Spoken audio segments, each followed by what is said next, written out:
Property rights of wife in laws దగ్గర నుంచి వచ్చేటువంటి వాటిల్లో వీళ్ళకేమైనా రైట్స్ ఉంటాయా? ఉంటే ఏ విధంగా ఉంటాయి? ఉండకపోతే ఎందుకుండవు? వీళ్ళకు ఉండేటువంటి రైట్స్ అసలు ఎలా ఉంటాయి? చాలా మంది కన్ఫ్యూజన్లో ఉంటారు ఇందులో. వైఫ్ అనగానే ఒకవేళ ఏదైనా డిఫరెన్సెస్ వచ్చి విడిపోతున్నప్పుడు మెయింటెనెన్స్ అడుగుతారు. చట్టం ఆ హక్కు ఇస్తుంది ప్రతి వైఫ్కి.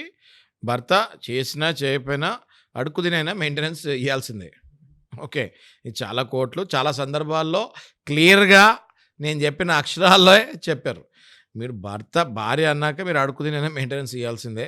ఒకసారి పెళ్లి చేసుకున్న తర్వాత భర్తకి బాధ్యత ఉంటుంది అన్నది. అయితే దీని అడ్వాంటేజ్ భార్యలు కూడా చాలా కాలం కొద్దీ క్రమంగా భార్యలు కూడా విపరీతంగా తీసుకుంటం జరిగింది.